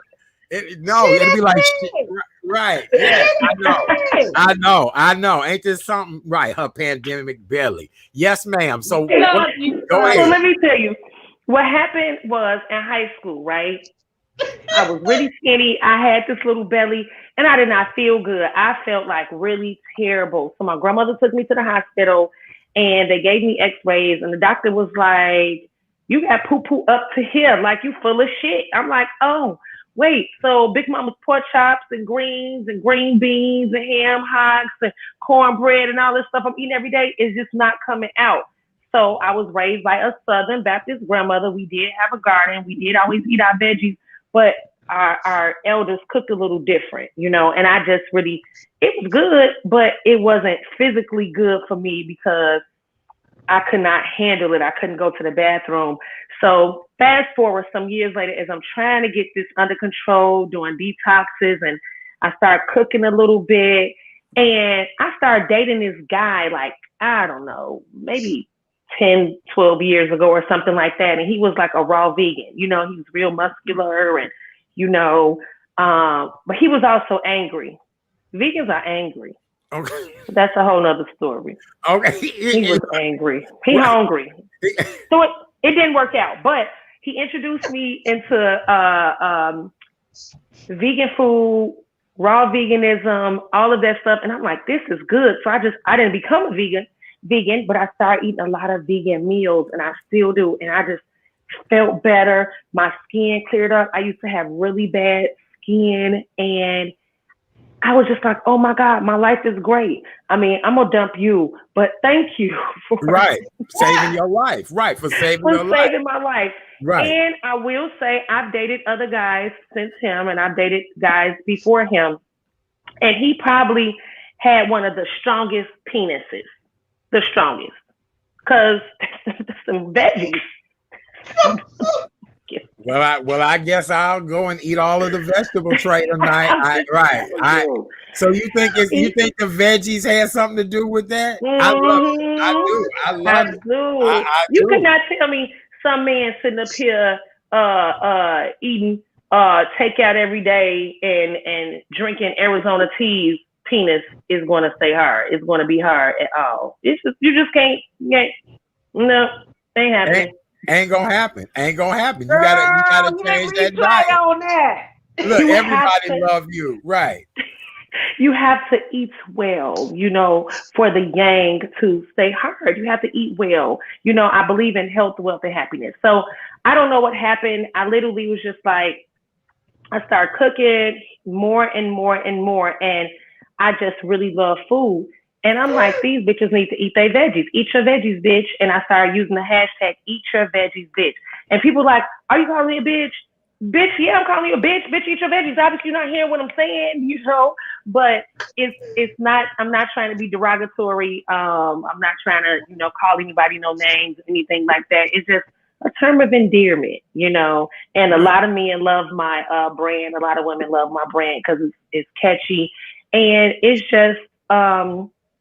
I just want people to be healthy and live a good life. And if I got to cuss in order for people to listen to me, to do what I say do, then that's what we're going to do. That's right. I love it. I do. That's why we had you on here tonight, to lighten up the mood. Susan had just such amazing people on before yes, you. She did. She really did. I really appreciate everybody. But I figured you'd be perfect because we are in that munching season. We are eating a little too much now. So what type of vegetables would you just sit around and snack on? If I had to make you a veggie charcuterie board, what would be on that veggie platter? My God, I'm going to say number one, pickled okra. Okay. You have to put okra. It can even be fresh, but pickle on a charcuterie board, I can't even say it. It's so good. Right. I would say pickled okra, pepperoncinis, some mushrooms, beets. I love a lot of pickled stuff, but like fresh pickled stuff, not like preservatives, not, nothing preserved, like from Whole Foods or whatever little natural food store, health food store. But I would say, I love broccoli. I can't eat too much of it. Mm-hmm. Celery, carrots, asparagus, all of these things you can just eat. You don't have to cook it. You can just eat it. Right. It may give you a little heartburn, so I do cook my veggies, but I will put a bunch of fresh veggies in my salad. So, yes.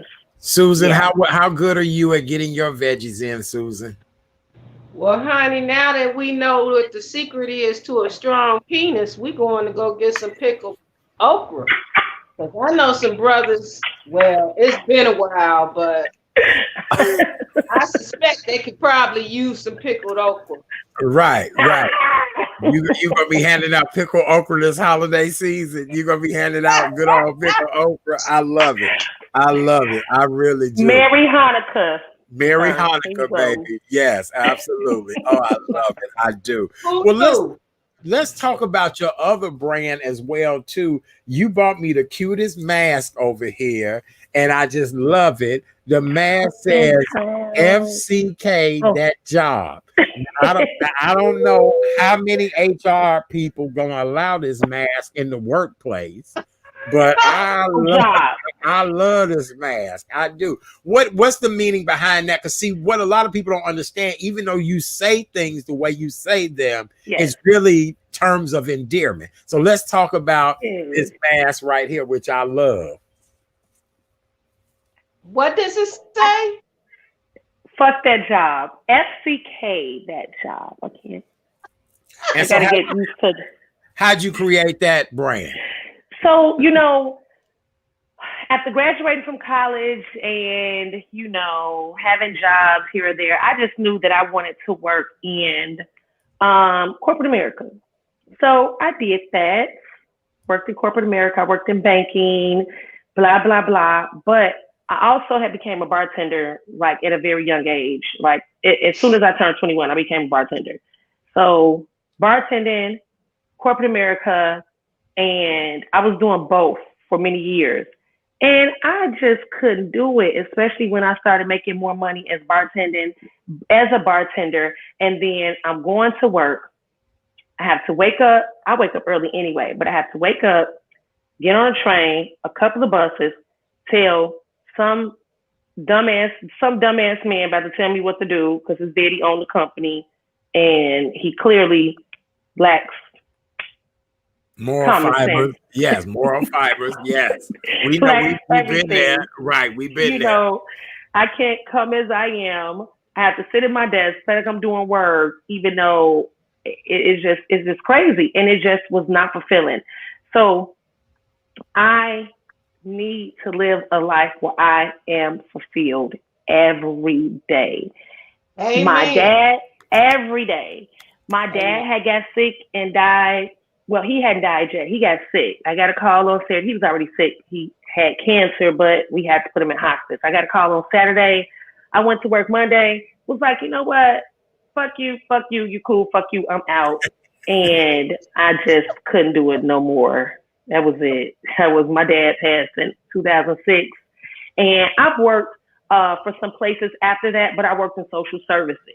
Right. And that's my passion. I love social services. So I work with, over the years, I worked with a couple of bomb social service agencies in the city.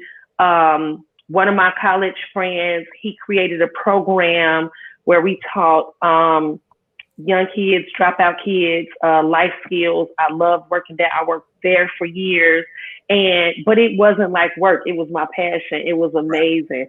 So when I tell people, fuck that job, don't go clock in, do whatever it is they want you to do and go home and do nothing. What is your passion? We only get this one life. This ain't no motherfucking dress rehearsal. Mm-hmm. And if anything, this year should have told you, so many people incomes have shifted this year when mine stayed the same because I've been doing the same thing. I probably made a few more dollars because everybody was sitting at home on a computer buying shit. So thank you. Thank y'all. So all of those jobs where they said you could not work from home, now they made it possible for you to work at home. And I just think that's some bullshit. I mean, I'm happy people work from home, but people get fired because they late, 5 minutes late for a job that I could have did at home on this computer. Right. On that. Right. And you know what? You're exactly what we need right now. We need some comedy. We need some relief. But you're right. You are right that all these years of that hustle, that bustle, that commute, that running late, you done ripped your pantyhose, as you said. Yeah, you cool. I could do it. And now everything is done at your house. Everything. And then wait, some of them still be late for the Zoom. Okay. Right. Well, did you all hear about the woman the other day?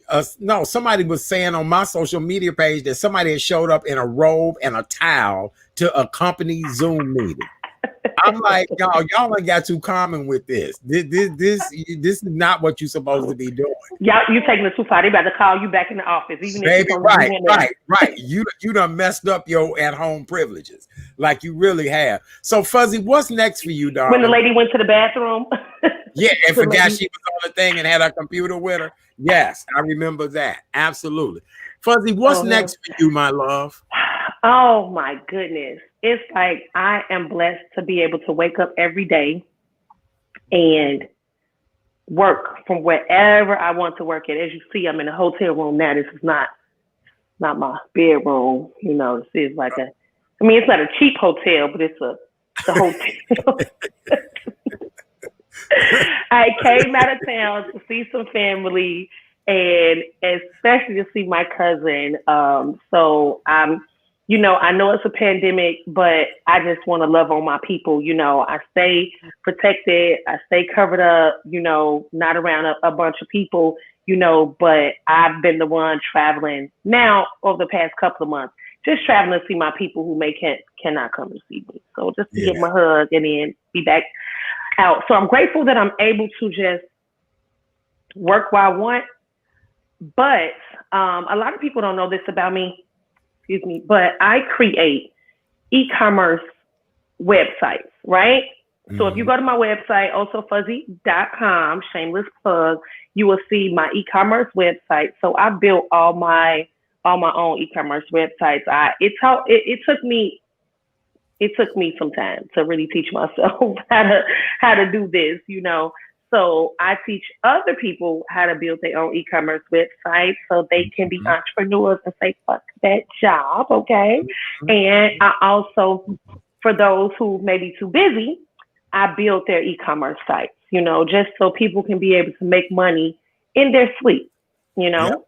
So I'm going to do a little webinar coming up soon, the way I can teach folks how to build their own e-commerce sites. And I have something really good coming up. I am launching Eat Your Veggies box, which is EYVBOX, right? So if you go on my website, alsofuzzy.com. It's already there, but it's not really complete yet. But all the information is there. It's almost ready.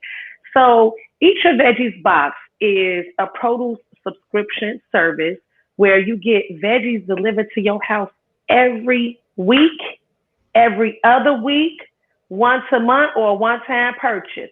Who want to be going to the grocery store and bag some motherfucking veggies? I do. That's what I like to do. So I'm going to do it for you and deliver the box to your door. It's about to get cold. You don't want to go, to no grocery store, scrape off your car to go buy some broccoli. Don't worry. I got you. Well, let me tell you, honey. Look, you put strong penis on that box, you gonna sell out. Y'all a hot mess. You said that. Y'all a hot mess. Don't nobody want no weak penis. Nobody want that. Anybody got time for that? I just turned 42. I'm in my prime. Oh, you young, honey. You young. You young. My sexual prime. Susan, I'm gonna plead the fifth on all of this. I'm just gonna plead the fifth. Look at Frederick Douglass. He blushing in the background. I see him. Girl, look at Frederick. He looking at us like, what is y'all talking about on here? Like, right. Look at Frederick Douglass. Like, what is y'all talking about? Right. He well, this is not what I did this for. Yeah, that's right.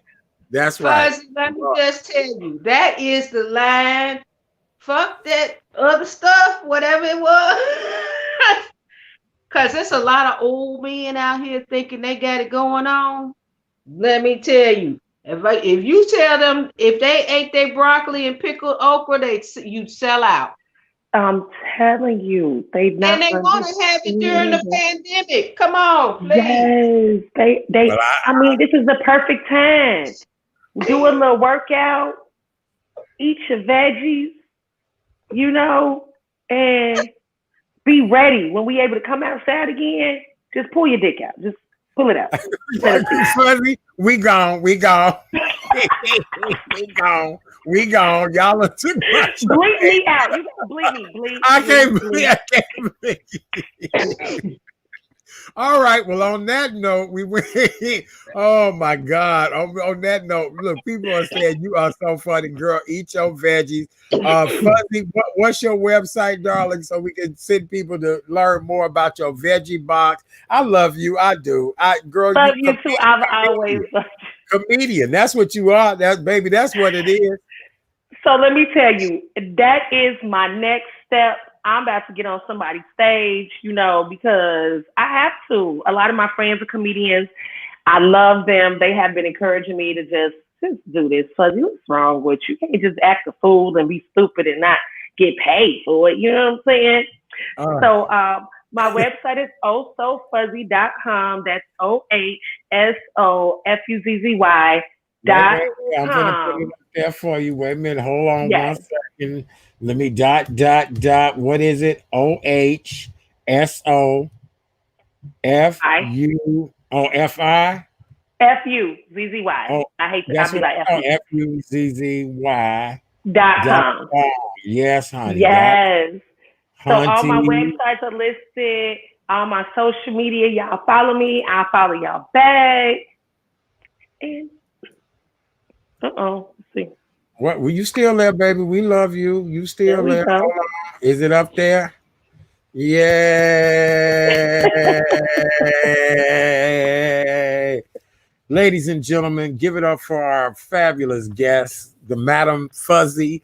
Was on here tonight to talk to us about the importance of eating our vegetables, e-commerce business. We appreciate her for that. But most importantly, she's taught us that, gentlemen, if you eat your veggies, that erection will come back. And then she says it works. And I believe that. I'm getting ready to go eat a head of cabbage raw. And I'm going to have about 6 carrots tonight. And I'm gonna do everything I need. By the time we come out this pandemic, I'm gonna be real strong. Please, I'm done. I'm gonna be real strong by the time we come out this pandemic. I am.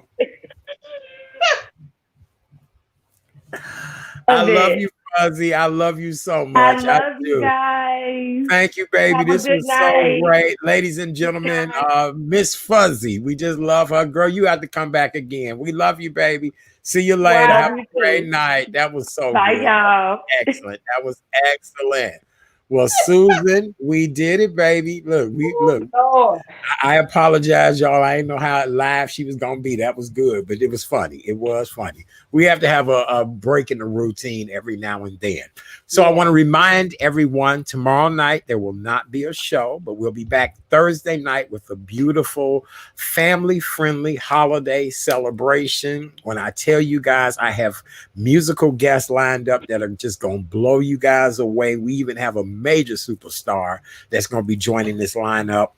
Thursday night, 7 p.m., Facebook Live, YouTube, and on Periscope, The Real Chat Daddy Show. You can broadcast it on your TVs in your home, in your entertainment centers, wherever you want to broadcast, but a free family musical. We have artists who have created new songs, and then we have familiar songs, as well. K. Renee, as well as Dion Nicole Smith will be K. Renee and Dion Nicole Smith will be our co-hosts for the evening. And we're going to go back down holiday memory lane. And so we're going to have a great time. Thursday night, Chat Daddy's virtual live holiday musical. So make sure you guys check it out. I'm telling you, some really great singers, performers. You just gonna love every moment of it. And it's a family-friendly show. We won't have like we had with Miss Fuzzy tonight. She was good though. She was excellent. Absolutely. So you going out to get some pickled okra and some other stuff? Actually, you know what? I think I might send that as a gift to a few people. Girl, they may not get it. They may not get it. Don't be wasting that good pickled okra now. They may not get it. Look, I know the value of a jar of pickled okra. You might send it to them people and they might be like, what the hell she send me some pickled okra for? Honey, it doesn't even matter because I'm not even walking that way at any rate. But okay. I still want to say happy holidays from Frederick, from Sir Frederick and myself. I'm sending you a virtual rosemary tree. When Christmas is over, you can use it to, season your food. Oh, really? Oh, that's beautiful. Rosemary tree. Nice. And very nice. I love rosemary. I do. I think it's wonderful. Let's see Frederick Douglass one more time. Okay. He's going to be leaving out soon. He was happy to be here by way of artist Nicholas Smith. Yes. Can we talk about the artist? And I want to say thank you so much for letting us highlight these wonderful architects. Yes. People say they don't know any architects of the diaspora. Well, they met 6 licensed architects tonight that look like them. Yes, you did a fabulous job with that. We'll have to redo the show again anytime they are in need of a platform to discuss anything. We'll make it happen and just we'll have to expand the Wi-Fi because I see, look, we might have to have all 500 of the Black females on one night. Who knows? We're going to have to do a solidarity of sisterhood. Let me tell you, it'll blow you away. And I know that they had videos ready, but we weren't able to do all that today. We'll work it out on a future show. Yes, we want to acknowledge the passing of a Chicago icon. I won't officially announce this until the family, but I do know that she did pass away. Thank you, Debbie, for that. I'll do a major announcement about her passing on Thursday evening after I confirm everything with the family. Right. Other than that, we're good. That's so sad about that today. Everybody's saying a great show tonight. They enjoyed it. Sister Susan, what's your holiday message you want to leave with everybody? What's your closing thoughts tonight? You did a great job. Well, I've been wearing these buttons for a couple of years now. One says, kind is the new sexy. And the other one says, be kind. I think in these times we of C19, we've learned to be humble and to understand everybody may not be in the same boat, but we're in the same storm. So you got to help each other out. When you think of Christmas this year, think of those that may have lost loved ones and give them a virtual hug, not a text message, not a Facebook, but a real reach out and touch message, because there's so many people we've lost, loved ones. So please love the one you're with. Oh, I love it. Love the one you're with. Do do do do do do do do. I love that, Susan. That was a great job. You did an excellent job. Well, Susan, I hope you'll join us Thursday night for the holiday musical. Get your favorite beverage and put your festive holiday outfit on and come hang out with us on Thursday night. You did a great job. Will you come back and co-host again? Sure, I would love to. Look, and I love the technical director in you. Look, it was the computer freezing up, Susan. I was trying to flip our look. I know, look, Susan, I was trying to get them frames lined up, baby. When it's too many people on the Wi-Fi, it's the South Side. Ain't nothing we can do. I feel sorry for these children going to school. You know, well, honey, some of them got to go to McDonald's in order to go to school. Yes, baby, this Wi-Fi is just horrible. We got to do something better because, you know, I can actually have up to 10 people on here at one time, but it would never happen. I can have 10 guests on here. I can have 10 people, but it would never happen because once we add people on, it starts pulling on the signal. So it's just, you know, amazing. So that's why we got to get this holiday show laid out tomorrow night so that Thursday night is effortless. Yes. Just perfect. Yes. Perfect. All right. I will be there. All right. Well, on behalf of my co-host tonight, the amazing Miss Susan Carlotta Ellis.